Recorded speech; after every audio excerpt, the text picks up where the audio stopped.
जय श्री कृष्णा दोस्तों, मैं रविशंकर राय आज आपसे भगवान श्री कृष्ण के अनन्य भक्त जो कि मयूरध्वज की बहुत ही सुंदर प्रसंग आप सबके सामने बताने जा रहा हूँ।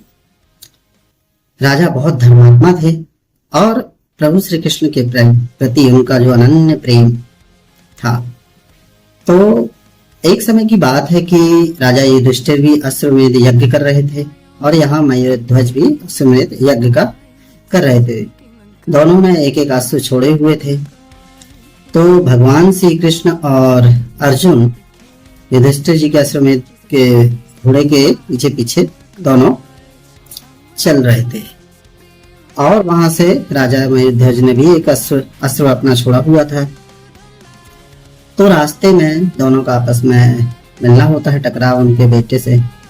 तो उनके बीच में ऐसा कुछ होता है कि वहाँ भगवान श्री कृष्ण और अर्जुन थोड़ा मूर्छित हो जाते हैं। अब ये भगवान श्री कृष्ण के मन में तो पहले ही आया था कि चलो आज अर्जुन को अपने परम भक्त से मिलवाते हैं, क्योंकि महाभारत के बाद अर्जुन को काफी ईगो आ गया था अपनी शक्ति पर कि भाई मेरे जैसा वीर योद्धा नहीं है कोई। तो भगवान अपने अनन्य भक्त मयूरध्वज के दरबार में पहुंचते हैं। तो श्री कृष्ण कहते हैं कि राजन, मुझे आपका आधा अंग चाहिए। मुझे सिंह ने मेरे बेटे को खाने के लिए कहा, मैं आपके पुत्र का तभी नहीं खाऊंगा तब जब आप किस राजा का आधा अंग लाके देंगे मुझे। तो भगवान श्री कृष्ण मयूरध्वज से ऐसा कहते हैं तो वहां सभी लोग मना करते हैं, उनके जो द्वारपाल मंत्री और उनकी पत्नी पुत्र भी। पर राजा मयूरध्वज तुरंत भगवान की आज्ञा समझकर तुरंत कहते हैं कि हाँ, शरीर में आराम मंगवाते हैं काटने के लिए कि प्रभु ये आधा ही भाग आपके काम आ रहा है, क्योंकि उनके दूसरे भाग के नेत्र से एक अश्रु गिर जाता है। और यह देखकर भगवान कहते हैं मैं किसी दुखी व्यक्ति का अंग नहीं ले सकता और छोड़कर जाने लगते हैं। तो मयूरध्वज प्रभु श्री कृष्ण से कहते हैं, प्रभु ये आंसू इसलिए गिरा प्रभु कि मेरे शरीर का केवल आधा भाग ही आपके काम आ रहा है और दूसरा आधा अंग शेष आपके काम में नहीं आ पा रहा है।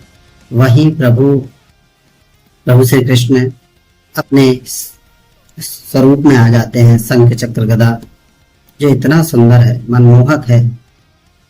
तो वहां अर्जुन की आंखें नम हो जाती हैं और उसे अपनी गलती का एहसास हो जाता है। बताते हैं कि मयूरध्वज जो है वो बहुत दानी थे। उनके दरबार से कभी भी कोई याचक खाली नहीं जाता था और उनकी जो प्रसिद्धि है वो पूरे आर्यावर्त में फैलने लगी थी। वो भगवान के परम और अनन्य भक्त थे। तो दोस्तों, यहाँ भगवान श्री कृष्ण के जो परम भक्त मयूरध्वज थे वो भगवान कहते हैं मैं बहुत प्रसन्न हूँ। भगवान श्री कृष्ण जब प्रकट हुए अपने मूल स्वरूप में आए तो मयूरध्वज से कहते हैं मैं तुम्हारी भक्ति से बहुत प्रसन्न हूँ, आप मुझसे कोई वर मांग लो।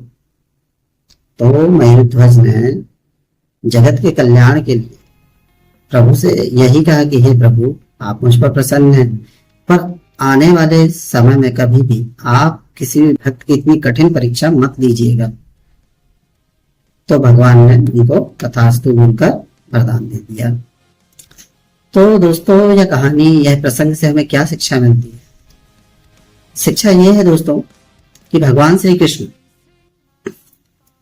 के प्रति जो पूर्ण समर्पण है, कि आपका उनके प्रति विश्वास, पूर्ण समर्पण होना श्रद्धा से, क्योंकि आप दिखावा मत कीजिए।